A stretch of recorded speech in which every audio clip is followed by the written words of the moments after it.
My brain's too cloudy for surgery. So it doesn't want to reach out. I know where it is. Unless you wanted to. Unless you wanted to. I don't know much about the project. I mean, I can read it off, but I don't really know anything. I'll do it. She doesn't want to be stuck sitting across from you for an hour. I like the way we did the tables differently. Seems like we got more seating.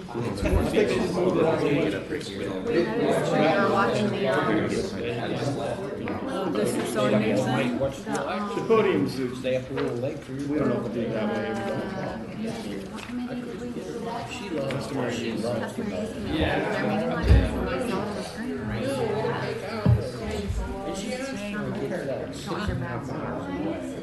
It's pretty cool.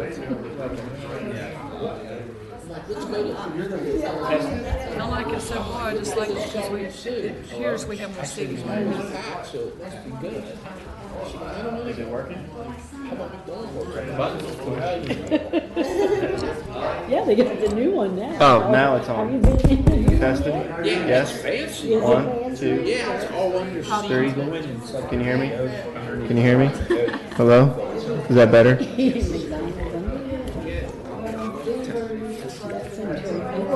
I know when they fixed it the last time, there was a little fireplace area and all that. Because before it was just plain regular. I don't think Lynn Haven should have approved that. It's not a big enough lot. That's not a proper size lot for that going to the business it does. Well, it used to be a lot smaller. One drive there. Well, that's what I'm saying. I object. The Once end. again, Lynn Haven doesn't do. Well, you just can't. Why don't you run for council? Well, I've been asked. Well, let's I see. keep saying, you give me the money, They pay you like $7,000 a year, don't they? Yeah, they pay $45,000. That was what the average was paying last time, according to the election official. We decided on this one, Well, if Jason, it's not your money, then it's easier to that say. we're gonna let legal decide whether they can meet consideration. I mean, those signs can be cheap, but Because I understand you probably find the public and everything. redevelopment is moving online redevelopment. People buy them. He's first up. Any sort of vesting provides a lot of revenue that goes away. So if I'm you not use that, voting for you. that same fund. Original. Where they're moving that center one to the other one. He got that one. He'll go back to the, go back to the 40s. He's so much German's great again. When you blame everything on the same thing. We're gonna get into You know, there's an official policy about the That's our right. You the one that brought it up. Was prior to it, I would say it's tested for it. I just thought it was We did, we're accepting those. New line. I can just see my eyes rolling.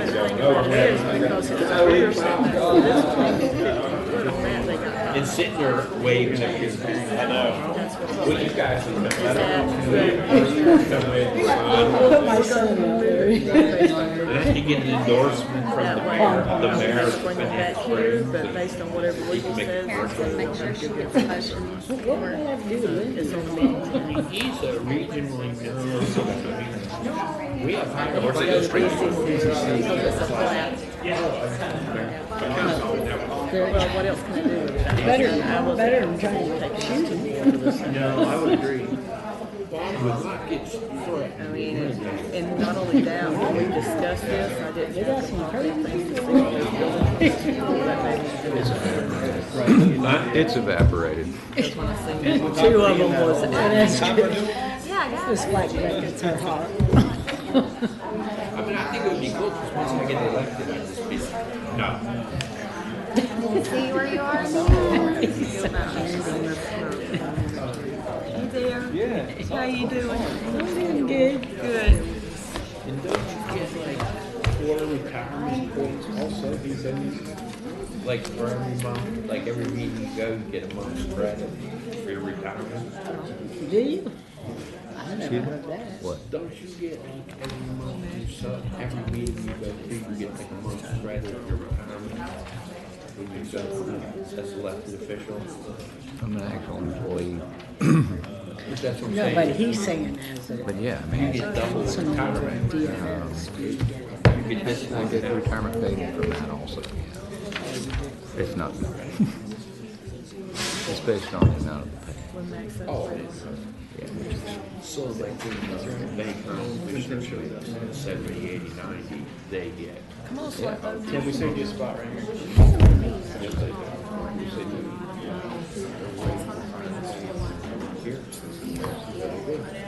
Renee, I'm gonna pass the gavel to you for possibility there, once we ever know.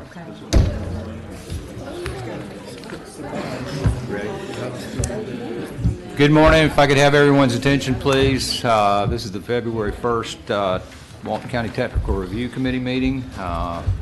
We'll go ahead and call the meeting to order.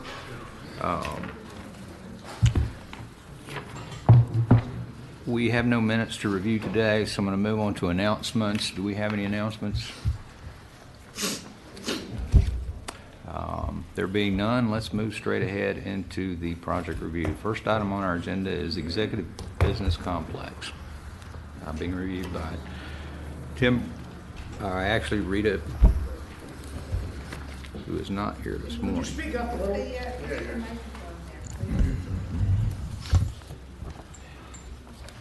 This has been turned over to me. This is a major development order application submitted by Emerald Coast Associates requesting approval to develop a 5,209 square foot office space on 2.32 acres with the future land use of Coastal Center mixed use. It's located at the southeast corner of South Geronimo and US Highway 98. Well, I guess the biggest issue is they're showing just the improvement, but anytime you're improving a project, you have to bring the whole site up to code. So most of the comments are to that effect, that you have to bring the whole site up to code. I guess planning was the only one with any comments. No one else had comments, but Dewberry Preble Ridge only looked at what was submitted, not on a per whole project basis. I guess as the applicant, I'd like to have some discussion on that. This is where the old Copper Grill is. I guess it's a Mexican restaurant and the Aegean restaurant. And we're not proposing to alter their parking, their facilities, their landscape, anything to do with the existing businesses. This is the parcel that sits to the east of those developed parcels.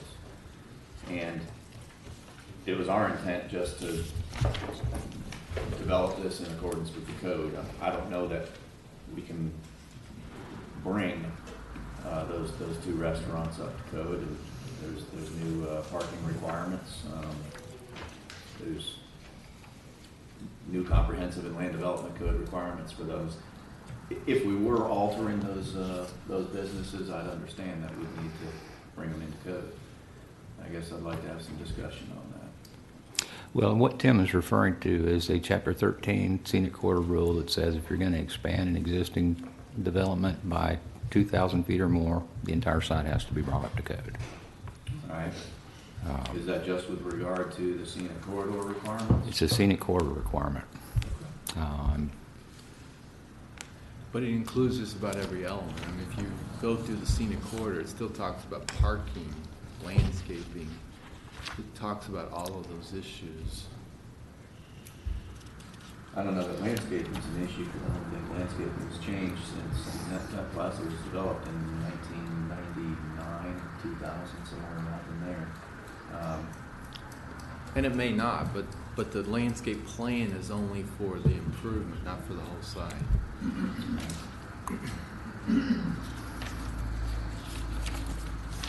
Just like what we did I with... need to take a look at it. I mean, my only concern is I'm fairly certain that the restaurant requirements for parking have changed. I think that development, I have to go back and pull the development order, I think it was permitted as shopping center. So we may still meet the shopping center requirements. It's the But same if thing. that's what we're tasked with and that's what we need to do, that's what we'll go back and look at. It's the same thing we did with Chick-fil-A and CVS when they came in. Right. They had to bring that whole site up to code. Understand, but we were altering the parking and everything that shopping center relies upon, whereas this is considerably different. We're leaving that entirely intact, just altering the area to the east. If staff doesn't see a distinction there, we'll take a look at it. I think the only real concern we have is looking at parking. So, let me go ahead and go back and take a look at that, and there may not really be an issue there. We'll look at it. I mean, that's what we figured. The biggest problem is probably going to be parking. Well, that's what I got out of this review also, was that pretty much all the comments were with regard to the entire site. Parking being the major issue. I don't think floor area or impervious surface area is going to be an issue. We'll look at that, and particularly what it was originally permitted as. I believe it was shopping center, if I remember correctly, so that may help us out.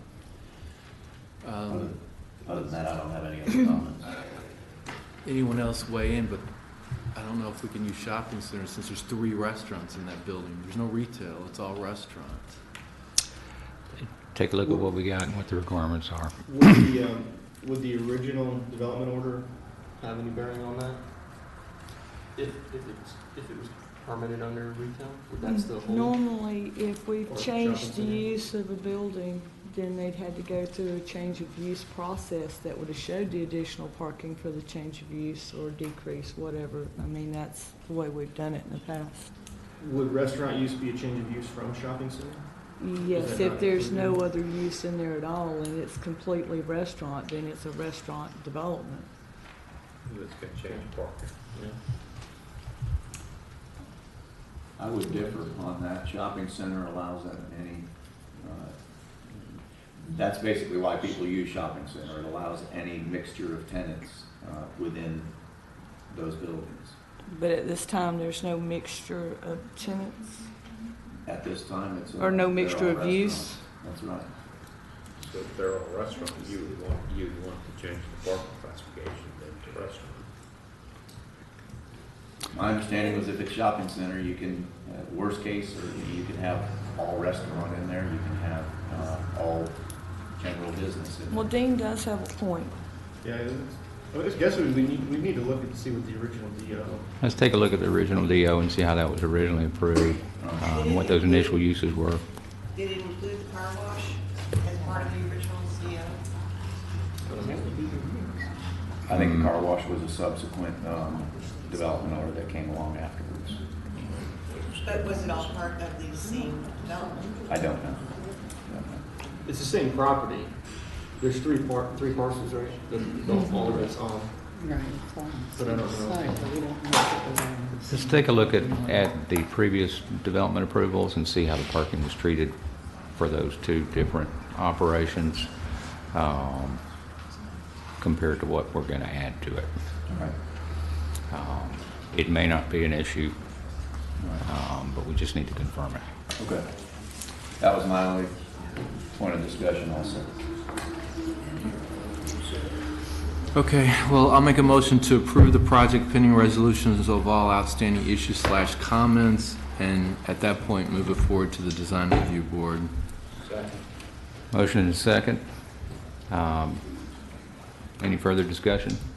Do we need to open up for public? No, this is not a public hearing on this project. This is a major development order application. The public hearing will occur at the Planning Commission. Oh, well, actually, at Design Review Board and Planning Commission and BCC. Do we have any technical comments from the audience? Seeing none, all in favor, please say aye. Aye. Any opposed likewise? Motion carried. That takes us to item number 2, 8J's Grayton Beach alterations, being reviewed by Jason Catalano. Yeah, this is a minor development order application submitted by Robert Ford requesting approval to modify the existing restaurant by eliminating outdoor seating area and replacing with indoor space, decreasing the total square footage from 8,839 square feet to 8,691 square feet, the future land use of residential preservation. The project is located south of 30A on the east side of Defuniak Street. It's just south of Creighton Corners. I think there were just planning comments. I'd already provided them to Scott. We had a meeting a few weeks ago.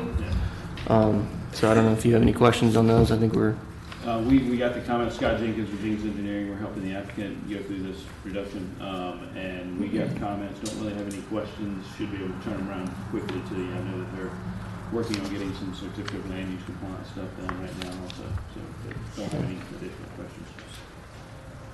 Okay. Entertain a motion? Do we have a motion? Make a motion to approve pending all outstanding comments being addressed. We have a motion by Jason, a second. I'll second. Second by Renee. Any further technical comments from the public? Actually, we will open a public hearing for public comments on this particular minor development order application. Do we have anyone wishing to speak? Seeing none, we'll close the public hearing and move forward with the motion. All in favor? Aye. Any opposed? Motion carries. Thank you. All right. Thanks, Scott. That moves us to item number 3, the Hidden Palms plat, being reviewed by Bob Baranti. Thank you. This is a plat development order application submitted by Interlight Engineering. Request for approval of 20-lot single-family subdivision. The project is located on the south side of Hatchue Road, 300 feet west of South Holiday Road, on 2.5 plus or minus acres with future land use and neighborhood infill. There's just some minor plating comments made throughout, and they could easily be addressed by the applicant.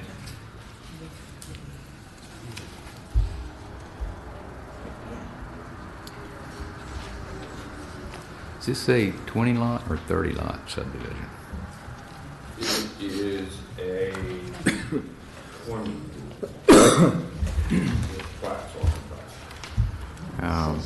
Let's correct the project type on the first page.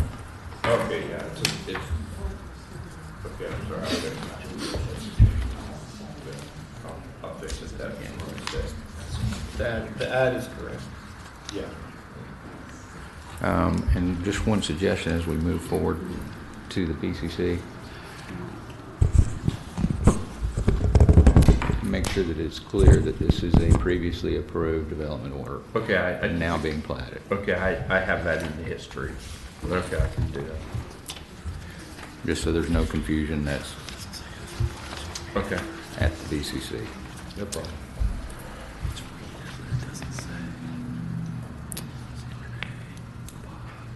Any further discussion on this particular project? We have a motion. I'd like to make a motion to conditionally approve the plat application pending comments being addressed and resubmitted. We have a motion by Bob. Do we have a second? A second. Second by Jason. Any further discussion? All in favor, please say aye. Aye. Any opposed likewise? Motion carried. This one's moved forward to the BCC pending resolution of comments. Okay, since Rita's not here, I'm going to address her project. If I can pass the gavel to you, Renee. Okay.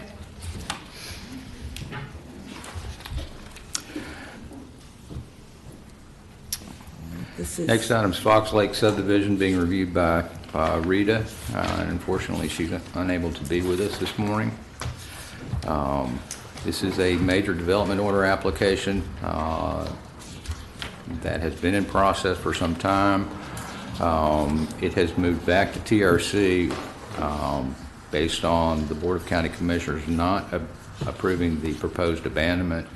There was some significant redesign of this particular project, and this is the first time it's back at the Technical Review Committee.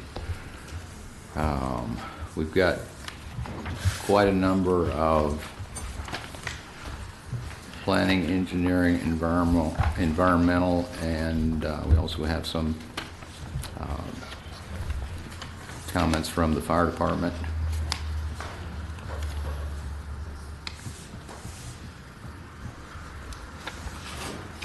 Dean, have you had a chance to take a look at these? Yeah, I looked these over last night.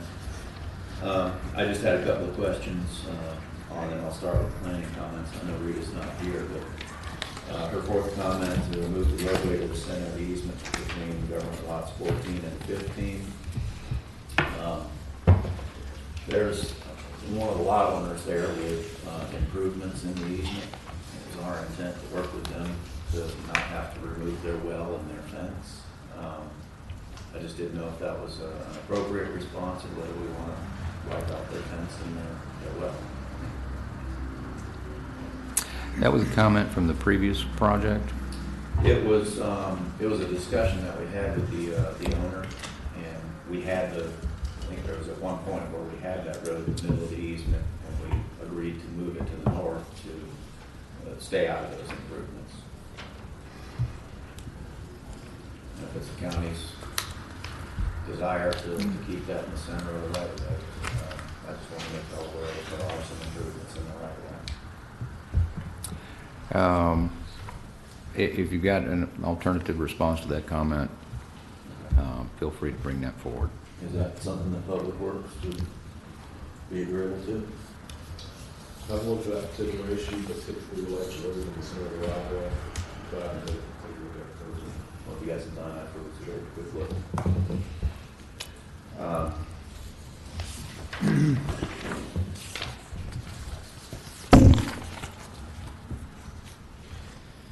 The environmental comment, requesting the walkways and gazebos that would maintain 10 feet off of the structures. The structures themselves are not included. They've been removed from our vegetation calculation.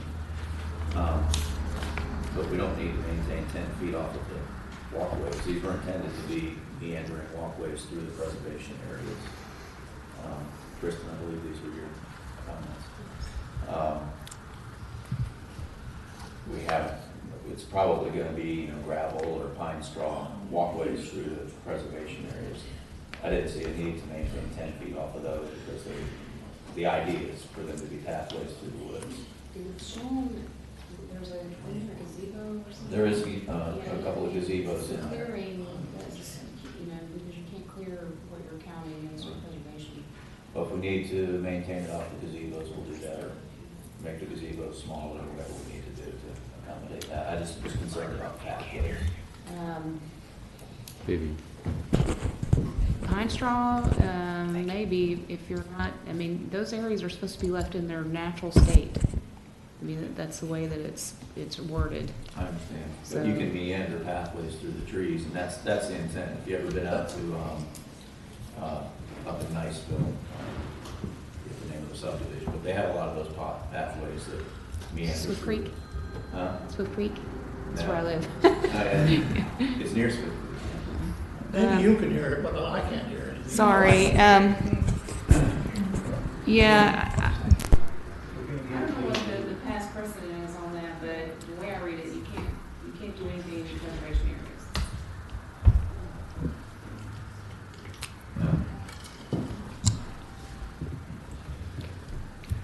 The intent's to create a walking path through the preservation areas to make them usable.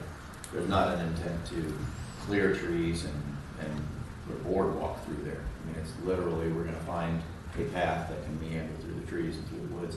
There's already bare areas that would just need some pine straw put on. That's the intent there. As long as you're not removing any native vegetation, I think you'll be okay. We can put a note on the plan that the path shall be established and meander Yeah. with no removal of native The gazebo, definitely, I don't think you can count in your, in the 10 feet around, in the surrounding area around it towards your It's preservation. structure, I agree, so we'll maintain 10 feet around the gazebos. And take it out of your calculation.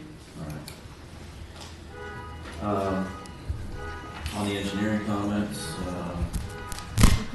I believe it was just a matter of clarifying the interconnected stormwater ponds. There are 5 ponds, 2 of which are interconnected in one basin, 3 of which are interconnected in another basin. And it sounds like you're just looking for a better clarification of how those are interconnected and that they stage up together. That's right. Okay. We're very interested in what's going on. It's all mumbling. Because I didn't know. We'll try to speak up. Will that work? Is it?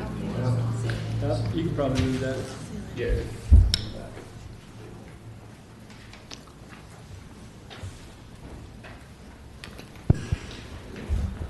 All right, the discussion was on the stormwater ponds. There's 5 stormwater ponds on the property. They're all wet ponds. And 2 of those ponds serve one basin, 3 of the ponds serve the other basin. And I just wanted to clarify that they were looking to see that how those 3 ponds staged up together, and the 2 ponds in the other basin staged up together. Even though the bottom elevations are different, in a wet pond, you start at the normal pool as far as the staging, not the bottom of the pond. See if I had another comment or a question on this. One of the other comments was regarding having the secondary wetland protection zone on the lots. Currently, the code doesn't prohibit that. It was our intent to keep the preservation area or the secondary wetland protection zone in the lots, and note that that would not be an area that could be developed or disturbed, if that was acceptable. I just don't know how you enforce that, and that's probably why I made that comment. I think the rear lot line should be there with your setbacks off of it. Environmental may have some input on that as well, but your building setback is based on the lot line, so it puts the building fairly close to where that wetland protection zone is. Right, understood. So, The problem that creates is an additional setback. In other words, if we place our lot line on the secondary protection zone, then we have an additional setback, 15-foot rear setback, that we'd have to implement. And as it exists right now, the code does not have a provision or a requirement to do that. And I think what we've proposed meets code. I'd like to just respond in that fashion. And unless the code changes in the future, I think it's appropriate. yeah, the code just says that there should be no development within the setbacks. I just don't know how we would enforce no development being in the On the setbacks. plat, Those those areas would be shown as preservation areas on the plat, and no disturbance to those areas. No, I understand that. I know how people treat their backyards, We typically recommend not doing that because of the code enforcement issues that ensue, but you're right, there's no code requirement. All right.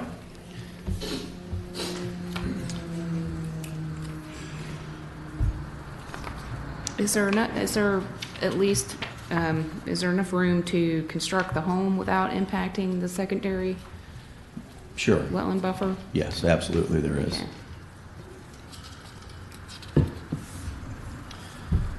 The traffic comments I'll go over with the traffic engineer. I don't see that there's any real issues there. Charlie, are you here to respond to these? To the traffic comments? To the traffic comments? No, you didn't talk to Chance about this. Okay. All right, well, I'll give him a call. He's asking for additional vertical curve data along County Road 393. I'll find out exactly what it is that he's looking for. That's it. That was the only questions that I had on this.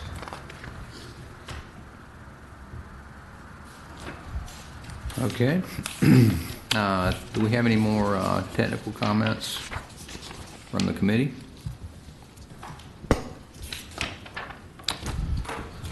I think during our peer review, we were looking at the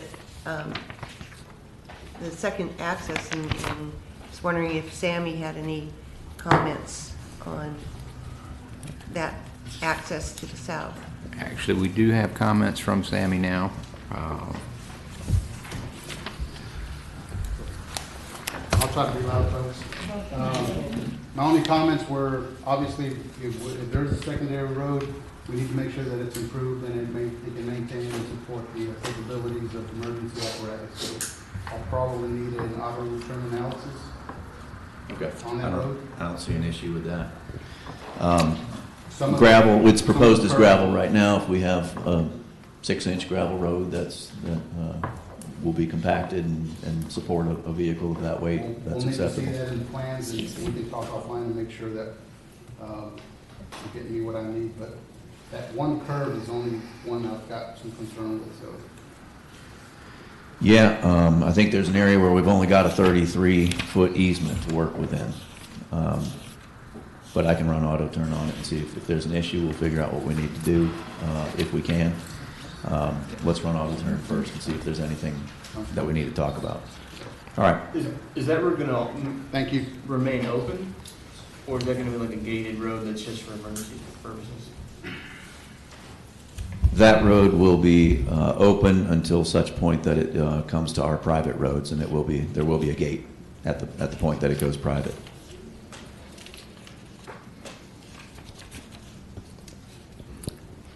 So it's basically going to be used as emergency secondary access, not a through for the residents? It will be available for access to the subdivision. We want it to be a secondary access. That's primarily the reason that we are keeping it and maintaining it gravel rather than paving it and making it, 20, 24 feet wide. The idea is so that residents can get through. It does, provide connectivity and better circulation, but it's not intended to be the primary entrance and egress from the subdivision. Since you lowered the original lots from the original application, did you just look at just having the main entrance as sole entrance and see how that would affect the flow? Instead of having these houses empty out onto a gravel drive? We looked at that from the standpoint of marketability and is it good for the subdivision, and I think the fact of the matter is there will be people that want to go south toward 30A, and it doesn't make sense for them to have to go back onto 393 and then go south. Well, that's certainly a factor in that intersection at 393. Right. And it's a factor in the way the trips are distributed, both north and south. So that's something that we do need to clarify and resolve. All right. We do have legal access to those roads, and the remainder of the roads are public roads, so I do believe we have the ability to utilize those roads. Okay, I think that was one of the comments in here.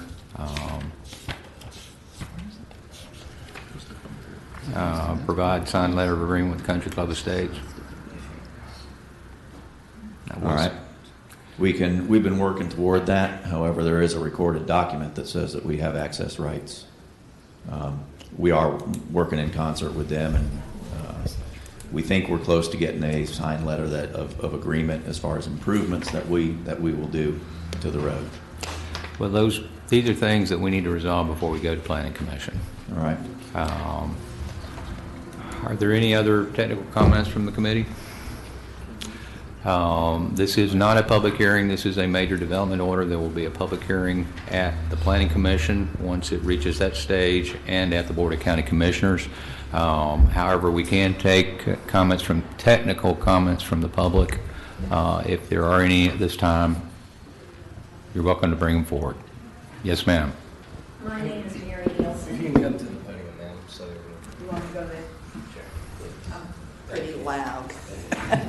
Okay, my name's Mary Nielsen, and Joe Stanko and Chuck Becky and I, many months ago, drove through the area from the country club heading north, and we specifically spoke with the resident that was your first issue as far as the well in the 33-foot government easement.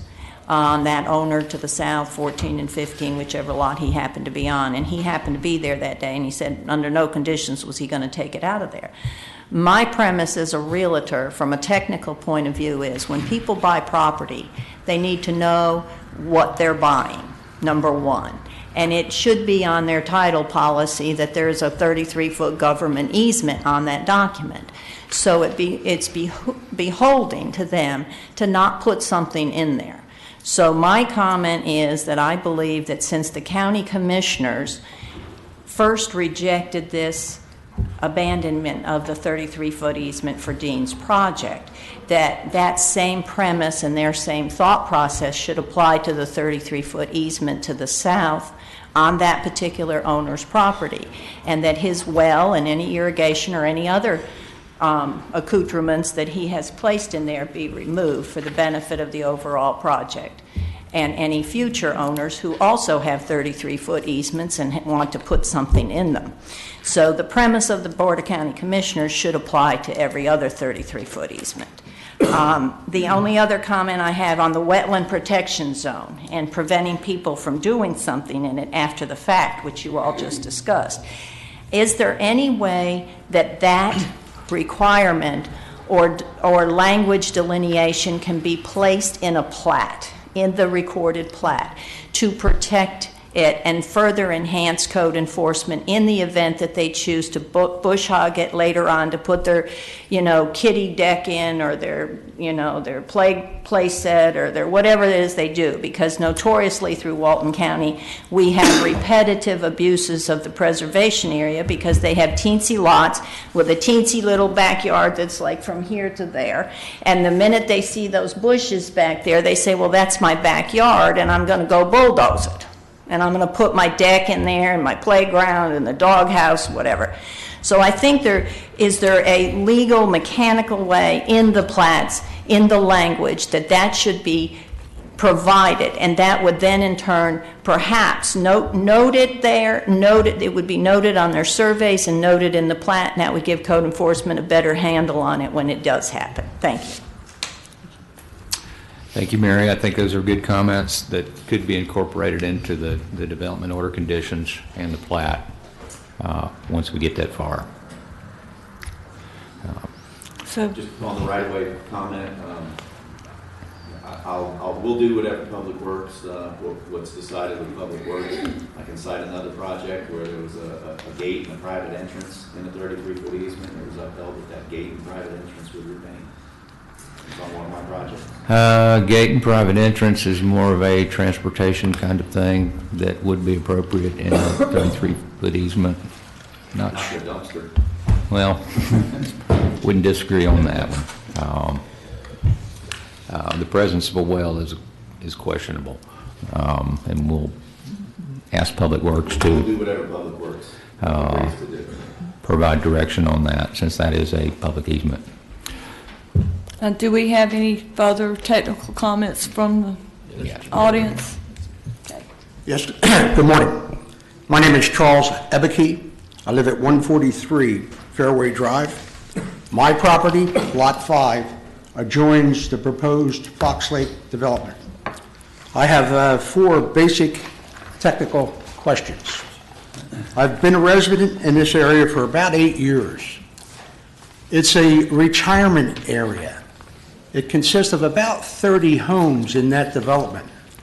If you open up Fairway Drive to this development, there will be a freeway in front of my house. I know there's only 79 houses that are in this proposed development, but there is really only one primary entrance, and that is off of Fairway Drive. The southern portion of it is a golf course, and it has cart paths. He is proposing a gravel road, and I can assure you The people that are going to buy these homes with Mercedes are not going to drive up that gravel road, okay? They're going to use the freeway in front of my home. An additional 79 homes that usually is on a very private road with a cul-de-sac. So I'm opposed to that. The second thing is that there's no sidewalks in our area at all. I don't propose that I want sidewalks, but how are the people that are walking going to get out of that development to the beach? They can't go through the golf course. They're playing golf down there, okay? So you can't have bicycles running back and forth. So that needs to be addressed. But my major point, and I will give you some information on this, I will pass it out to the committee. Several years ago, the County of Walton invested in a study that they paid $200,000 for, and it was put in place, the study, by TerraTech and I believe it's Rebish, Pebble and Rich. And the commission was concerned with storm drainage in that area. The county has a number of problems. I will also pass out that study if you haven't taken a look at it. My concerns, go ahead. That study is being considered. There are technical comments related to that initial county problem area list, which that study further addressed. That Public Works has asked for to be incorporated into this project. So that study is definitely being considered. I didn't see it in any of the information that was submitted by the developer. Okay, so I'm reiterating the point that it should be closely looked at. There are major problems on Fairway Drive. I live there. I see it. When it rains, I know what happens. The second thing is that they're putting in what it appears to be wet ponds. I'm concerned with the flow of water from Little Fox Lake, Big Fox Lake, and the basin. Now, you know that there was some controversy regarding the easement, the access to that area, and who's going to be responsible for maintaining that drainage. It's important to know also that some of those lake areas, especially Little Fox Lake, suffers from eutrophication. You're all engineers. I know you know what eutrophication is. And if it works its way out to Oyster Lake, and it will, there's going to be some major problems. Are there any aeration plans for those ponds? The one pond is directly behind my home. I'm very concerned, okay? It's only 10 feet off of my property line. There is also a drainage easement, if you look at the plat, that's directed toward my yard. If that lake or that pond tops out, it's going to go right into my backyard. Are there going to be aeration pumps there to keep those ponds cleaned and flowed? Those are the questions I have. Public safety. As you well know, and for those of you that live in this area, 393 has become a turnpike. If you're there around Saturday mornings, okay, when the traffic is coming in from the north, it exits onto Chet Holly Road, then 393, and I can assure you it's bumper to the beach. And that's fine, except what's being done to protect our neighborhood. I see nothing. We need a right turn lane, we need a traffic signal. I read the report regarding traffic control, and the solution is to drop the speed limit from 45 to 35. That's not enough, believe me. You need to go out there and take a look at it. There's been nothing done with the traffic signal at 393 and 98. We need to have a left turn lane, okay, or a left turn arrow heading westbound. There's nothing there. I've sat there and had 5 traffic cycles before I can get across there. That's very inconvenient. The right side in itself blocks the traffic on 393, and you can't make a right turn either. Now, maybe that's not the problem of the developer, but it certainly is the problem of the county, and it's certainly a problem to us, the residents. Thank you very much. you care to address any of these? We understand the traffic comments that have been raised by Public Works. We'll look into those. I also have a business on 393. I've never had a problem getting in and out. Thank you. This morning.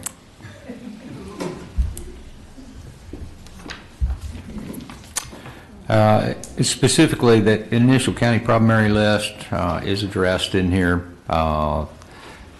The proposed 36-inch pipe is recommended to go to 48-inch, and the county is requesting a sufficient drainage easement to help maintain that particular drainage. Those comments are already in the report. Right. I believe our latest plans that have been submitted do incorporate a 48-inch pipe. I'll make sure that they did. That was one of the things that we agreed to at the planning commission meeting. We have one more person to speak, Mick. Hi, my name is Nancy Meehan, and I live on lot 12 off of Fairway Drive. Can you repeat your name? Sure, Nancy Meehan, M-E-E-H-A-N. Thank you. Thank you. What happens is I noticed from the last plans that I have a lot of scrub behind my house, and they've reduced that. It was like 100 feet, and it looks like they've reduced it to maybe 50 feet. Now, I'm up on a hill also. What happens with the reduction of the scrub and the trees in that area, that's my wind block for hurricanes because I'm at one of the highest points up there. So what happens is by removing the scrub, he's removing protections for erosion for my home, erosion and for wind, because those trees act as a buffer. My family home has been there for 33 years. It went through Hurricane Opal with all the scrub that's listed, that is back there right now.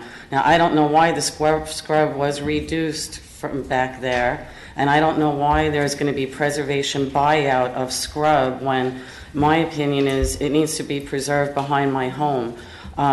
The sand, because I'm at the highest point, the sand goes down with the water and everything else. So that's going to cause erosion to my home, besides the fact that I'm not going to have the wind blockage. And then your buildings could possibly cause me wind tunnel effects there too. So it could make the wind worse in my area. Has any wind studies been done? And I feel that that's going to affect my property greatly as far as washout and protection against hurricanes and things like that. So that's one of my issues. Then also it's listed that where the pond is up by lots 8 and 9, that is lowland. However, that is actually upland compared to where the water is coming from. So I can't see how the pond would be really of any use in that area behind 8 and 9 because the water flows down. It doesn't flow up. And that is up. Truly, our lots behind 11, 12, and 13, those are true uplands right there. In any event, that's another one of my issues. Besides the fact that the traffic report that I read, it's excessive, and it says that like they're going to pay money so that they can put this in, but what does that do for the residents? So we're going to be stuck in traffic, and then if there's an emergency situation, how is the fire department going to get in there? That golf course road, it is a private road that they'll be going over the actual golf course. Is there any possibility the golf course is going to change their mind and say they can't use it? Because to me, 79 homes is still excessive, because you figure 2 cars per family that's exiting through my development. I only have one way out of there, and I'm at the back of the cul-de-sac there. So I'm behind all these other people that are going to come out from that entryway. And I just feel that it's not exactly safe. Let's see. I guess that's pretty much. And there was talk of a tunnel going onto because that's what you were going to say, that the fire department can utilize that road over at Bunker. Well, if you build a tunnel through it, how deep is the tunnel? Is it going to be accessible to emergency vehicles? Because to me, then, emergency vehicles only have one way in and out. And I was under the, also that all the construction vehicles have to also come through my block. They can't go over the golf course. So the whole thing seems excessive to me, but I'm really concerned about the scrub and why it was changed. I don't know why it was changed, because there was a larger setback of like at least 100 feet.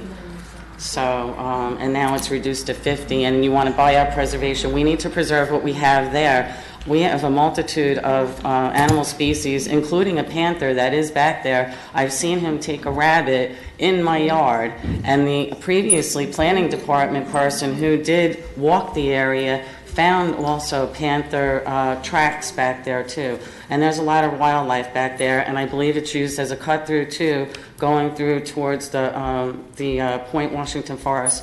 So why do you want to reduce the amount of scrub and area for preservation? It just doesn't seem right to me. And that's what I have to say. And I hope my house is going to be taken into consideration, because the winds are going to be ridiculous. The scrub as it is, the trees there are not, they're kind of sparse. And then that was the other issue too. You're going to put fencing in there. So when you put the fencing in there, you're taking away preservation property also, because there are trees all along your lot line where you want to put it. So now that's going to take away more trees and more scrub. So that's another issue. Thank you. Thank you. Dee, do you have any comments? We're talking about single-family homes. The scrub, we provided, that particular area may have been reduced from the previous plan. The previous plan was not desirable and had to be redesigned. We've done that. We still are providing a considerable buffer from the neighbors. Considerations of wind in single-family homes, just at some point it's ridiculous. I am aware of wind studies where you have high-rise condominiums that are right next to each other. You do get a tunneling effect. These are single-family homes. It's just not even worth investigating. It doesn't exist. Well, it's going to add a lot more the homes that are already built in the area, I don't see that they cause detrimental impacts on each other, and ours will follow suit. I'm on the hill and you take that stuff away, and that's all my protection. Ma'am, if you have further comments, if you could come to the microphone where we could get it on the recording and make sure your comments are preserved for the public record.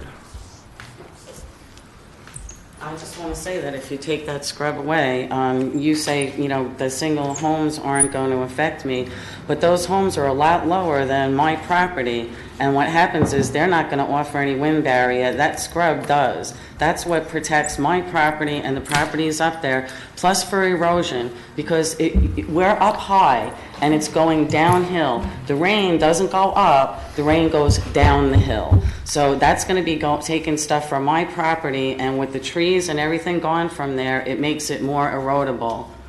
So I disagree. Thank you. Thank you. Is there any other public comments? Yes. You state your name for the record, please. Yes, I'm Lucy Reeves, R-E-E-V-E-S, and my husband and I recently purchased Lot 11 next to Nancy's, and I would like to echo the comments that she has and the concerns that she has about the scrub. We've been there just a month, and I've seen deer. Haven't seen the cougar yet, or panther, whichever it is, but have seen deer and other wildlife in that area, and it being reduced, I think, is a significant detriment to the wildlife. I walked out into the area, and I see no way that you could create paths through any of that area without destroying the moss and the true nature of the land. And the third comment was about public safety. We've been surprised at the number of elderly people that are out there walking with their dogs, on their bikes, on their tricycles, all day, every day, and are very concerned about the safety of people. I'm Christine Taylor. My son purchased Lot 13, which abuts Nancy's. We're on the high point of the subdivision. We are affected probably the most at the lot that I just closed on with my son. We looked at this development prior to closing, and there was a large buffer of preservation between the lot and your subdivision. So we went ahead and closed on it. And this latest rendition pushed the housing 50 feet more north into the back of our properties, which are all half-acre estate-sized lots. And behind his home sits almost 3 homes right up into the back of his property. That preservation needs to be kept. It needs to be preserved in order to create keeping our subdivision the way it was designed, and not, I don't even know what's going to be actually right behind him. I just know there'll be like there'll be a multitude of these small homes back there that are pushed right up 50 feet. Well, we're high, so that 50 feet puts them down there. It's like looking, there's no buffer. If we were at the same height, there would probably be more density between the 2 properties, but because we're up high and this one's down here, we're going to be looking at each other. And I just think that there should be some attention paid to keeping our way of life as well as allowing other people to move in that area. But keeping that buffer there, I think, is extremely important to us. Thanks. That's all I have to say. Thank you. And I do have a question. Are these going to be single-level, multi-story houses? What? They will be, some will be single level, some will be 2, potentially up to 3-story homes. Oh, okay. How about in that area? That's what they're going to do. In that area? They could be. We don't know the exact floor plans of the homes. They're single-family lots that will be custom-built, just like the lots in your neighborhood. You contact an architect and design the house. Very brief response to the comments. There's not a minimum buffer. Well, there's a 10-foot minimum landscape buffer required between the 2 residential neighborhoods. A 50-foot buffer of treed area is a large buffer. We've looked at that. We will look at our compatibility analysis and consider these matters. But I believe in our design we have considered them. A 50-foot buffer is a substantial buffer between 2 single-family residential neighborhoods. But you're required to keep that preservation, that amount of preservation, and you're going to be asking the county to purchase, to mitigate it, to purchase out, so you don't have to keep the required amount of preservation in there? There's an opportunity to buy out a portion of the preservation, and we are exercising that. Up Yes. in that area. Correct. Just to clarify, the layout that you have, the site layout, what you're showing as preservation, is that what would remain? That's considering getting the buyout already. That's right. Yeah, that includes the buyout. We're not going to. No, there's not going to be a 50% reduction to what's shown on the plan. Right. So what they're showing, that would remain as preservation. Yeah, but what was originally preservation, he's now building in the preservation. The last plan had about From the 100 original plan, feet. right? But the Yeah. original plan is the one that got denied. They're putting all those homes in the preservation. Had to be redesigned. Okay. The project had to be redesigned because the Board of County Commissioners denied the request for the abandonment. So they had to move their site. Right. This particular plan does require a certain amount of preservation. The Comprehensive Plan and Land Development Code does allow the developer to ask the County Commission to buy out up to 50% of the requirement. That is the property owner's right.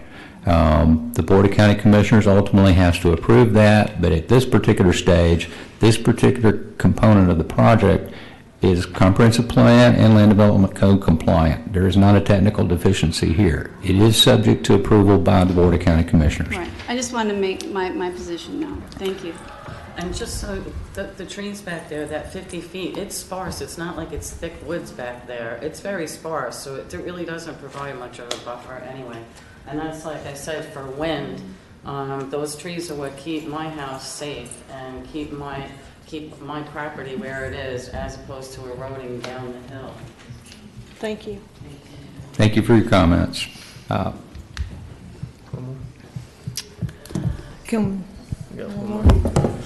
Mr. Hudson? My name is Bob Hudson, and I'm a resident of Fairway Drive. I have a couple of technical questions, Matt, if you could help me.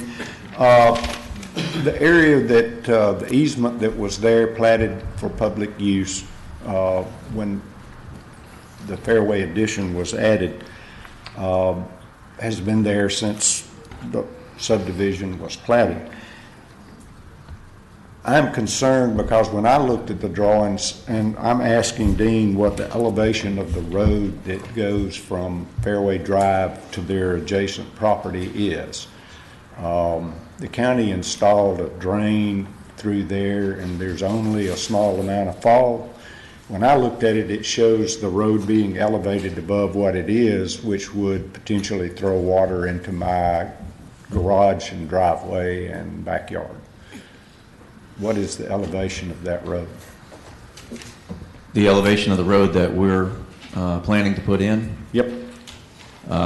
It ranges, I believe, from 35 to 37. Which is higher. It will be curb and gutter to keep that from rolling into your yard.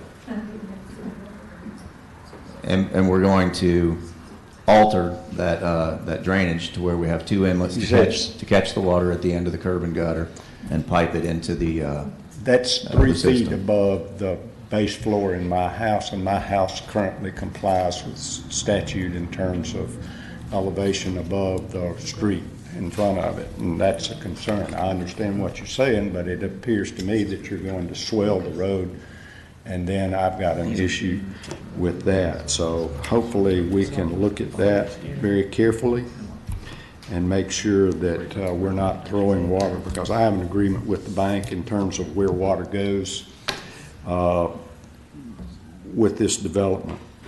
I have another question, because that pond that is behind my home and Mr. Ebeke's home is 240 feet by about 100 feet, and if I'm reading it correctly, would maintain a depth of about 8 feet at all times. It's a wet pond. I served earlier on the South Walton Mosquito Control District, and I have a concern that that pond would be a mosquito breeding area unless it were aerated in some shape, and would help reduce it, because if the water's moving, the larvae don't do that. So my question is there some requirement that that pond be aerated? If not, it would be a request that I would have. I also have now 5 grandchildren, and this is 10 feet off of my back property, and a pond that's there that's 8 feet deep. When you got one that's 4, one that's 10, and 2 that are 6 weeks old, you have concerns about them wandering and falling into a ditch that they can't get out of. Is there any requirement, just like the state ponds have on 98, that be fenced? I'm not talking a privacy fence. I'm talking kind of like the FDOT has around their retention ponds there on 98. There was a requirement, and there was an application prior to abandon some public easement on the back side of the property or on the southern side of the property, which was denied by the county. I don't see those easements there at this point in time. Where were those easements, and is anything in those easements? I'm also very concerned of the space between lots 74 and 75. Those line up perfectly with easements and other government lots that are back there. As Dean has said, there are restrictions on what can go through that southern road through the golf course. Those properties will be developed at some point in time as well in the future. But it appears you don't have to be a real rocket scientist to figure out that that lands up to open those other lots up. And would we then become the primary entrance for all of those? We're not talking 79 homes at that point in time. We're probably talking an additional 200 homes. And that road between our home, which was platted to gain access to Mr. Town's property at that point in time, would then open up the whole back side. And I just want to know why that property is, that space is there. Lines up perfectly for a road. Last thing that I have is I don't understand when I read the traffic concurrency, we talk about this road being a secondary access, but yet the traffic grows 39%. I don't think that's a secondary road in any shape, form, or fashion. So if I could respond specifically to that, we do have comments in the staff report requesting clarification of the use of that road and the way the traffic is distributed in the traffic study. And that, as we said earlier, will also impact what happens at 393 in Fairway Drive. Thank you, Mac. Y'all have access to some documents that I don't have, so if those are there. But those are planning concerns. Okay, thank you.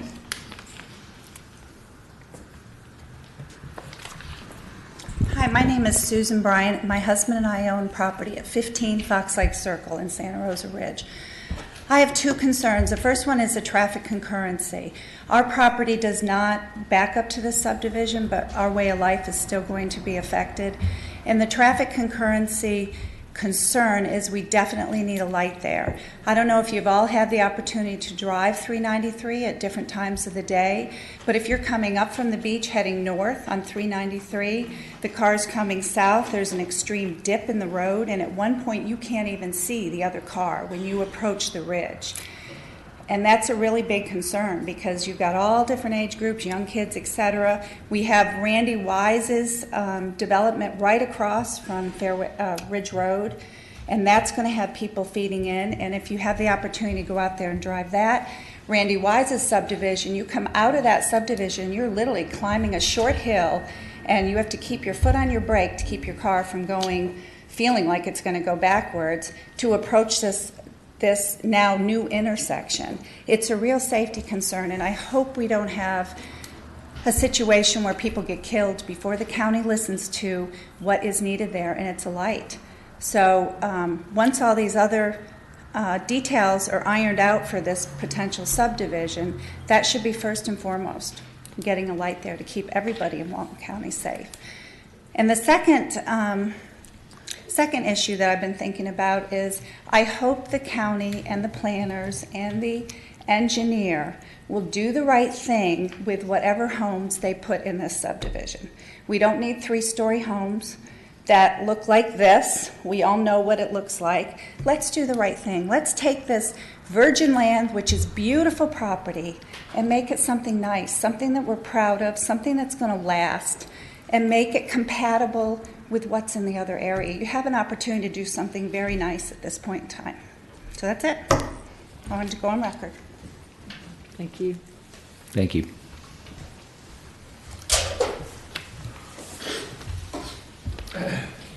Do we have anyone else? Mac? Thank everyone for their technical comments. Again, this is not a public hearing at this time. That opportunity will appear again once this project reaches the Planning Commission and then subsequently at the Board of County Commissioners.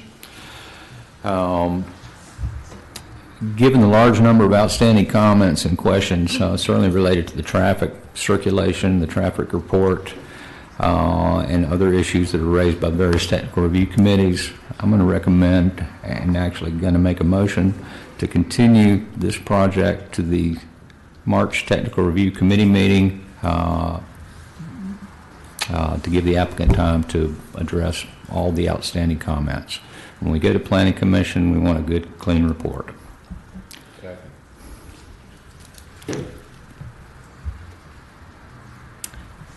All in favor? Aye.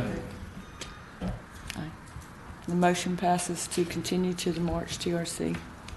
And I will pass the gavel back to I you. would just say that would require us to respond to these comments within 2 weeks in order to get on the next Planning Commission meeting.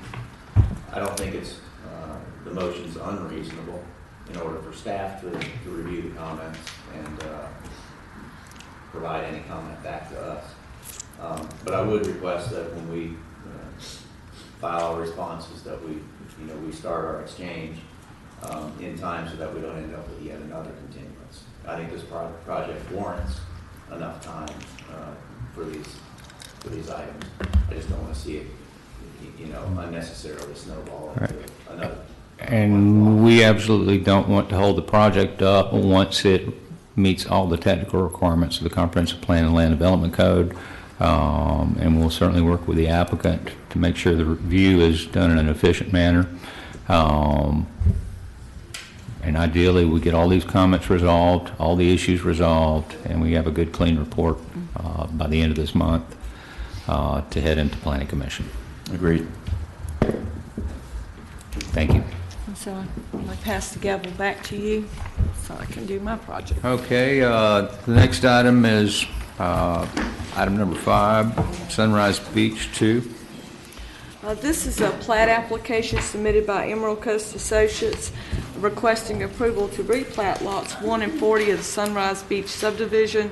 The project consists of 0.54 acres with future land use and residential preservation.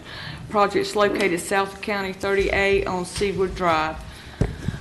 We've only got one planning comment that is of any concern, and that is the setbacks to the new lot line. And we are actually putting this on legal agenda today to have them make that determination on whether a variance would be required for that lot line. Yeah, I understand. Dexter Lundy from my office is actually the applicant, but I'm fielding his TRC for him. I'm familiar with the proposal. As I'm sure you're aware, there's already existing setbacks that don't comply with code. The intent of this was to make that non-conformance better. In every instance, with the location of the lot line where we placed it, where we have a 1.2 foot setback, we'll be having a 5 foot setback. Where we have I believe it's about a 5 foot setback, we'll have a 7.5 foot setback. So in every instance, the setbacks are being improved. And we're not disagreeing with you at all, Dean, but we'd feel more comfortable being the language in the comprehensive plan says redevelopment, that legal determine whether moving that line is redevelopment and whether we got to meet setbacks to that line. My concern is what if they deny the request for variance? The houses are already there.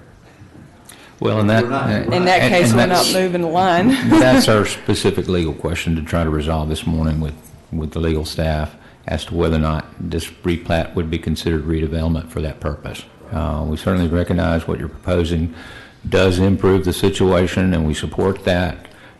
We just want to make sure that approving that is within our authority. Okay.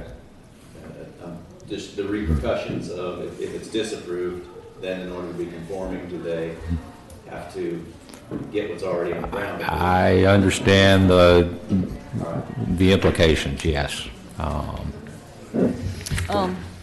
Is there?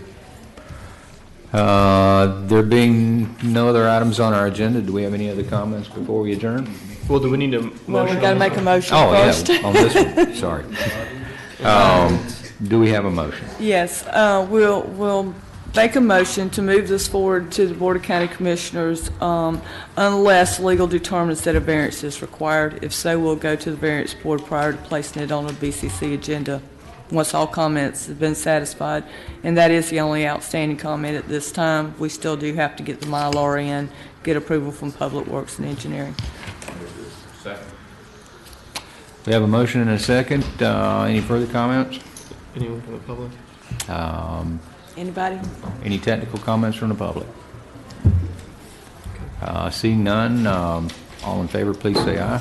Aye. Any opposed likewise? Motion carries. That being the end of our agenda, we'll stand adjourned.